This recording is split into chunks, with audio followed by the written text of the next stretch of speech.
तुम इंडिया से बाहर आए हो और पेरेंट्स इंडिया में रहते हैं। हर एनआरआई के मन में एक ही सवाल उठता है कि वो ठीक रहेंगे नहीं रहेंगे, उनकी हेल्थ अच्छी रहेगी या नहीं रहेगी। एक काम है जो सबसे पहले तुम्हें करना चाहिए। सबसे पहले एक बात जान लेते हैं, इंडिया में मेडिकल इन्फ्लेशन अभी 14% पर ईयर है, एशिया में सबसे ज़्यादा एज पर ऑनश्योरिटी रिपोर्ट। 2026 में एक मेजर हॉस्पिटलाइजेशन का एवरेज कॉस्ट 3 लाख से 5 लाख तक होता है डिपेंडिंग ऑन योर सिटी। एक नी रिप्लेसमेंट मिनिमम 4 लाख की होती है। Heart bypass surgery approximately 7 to 10 lakh होता है और ये कॉस्ट हर साल 14% से बढ़ रही है।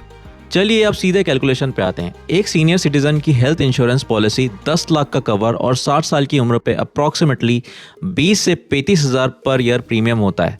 मान लो 30 हज़ार पर ईयर है, सो 10 सालों में तुमने टोटल दिया 3 लाख रुपए प्रीमियम। नाउ एक नी रिप्लेसमेंट का 4 लाख से ज़्यादा खर्चा होता है, तो एक हॉस्पिटलाइजेशन में इंश्योरेंस ने पूरा 10 साल का प्रीमियम वापस कर दिया और उससे भी ज़्यादा बचाया।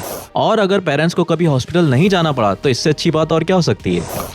एक इम्पॉर्टेंट बात और है, आयुष्मान भारत पीएम स्कीम जो कि 2024 में एक्सपांड हुई है, 70 साल से या ऊपर के सभी सीनियर सिटीजन को 5 लाख पर ईयर की हॉस्पिटलाइजेशन कवर फ्री मिलती है। इनकम से कोई लिंक नहीं। सो प्लीज़ चेक करो कि पेरेंट्स एलिजिबल है या नहीं है। और सबसे इम्पॉर्टेंट बात, नियरेस्ट हॉस्पिटल में जाओ और वहाँ रजिस्टर करो, क्योंकि कुछ हॉस्पिटल ये आयुष्मान योजना नहीं मानते। बट सबसे इम्पॉर्टेंट बात, हमेशा प्राइवेट इंश्योरेंस तो ज़रूर लो। सो 2 चीज़ें याद रखो। पहली, इंश्योरेंस 60 साल से पहले लोगे तो अच्छी बात है। 65 के बाद प्रीमियम 2 से 3 गुना बढ़ जाते हैं और ऑप्शन भी कम हो जाते हैं।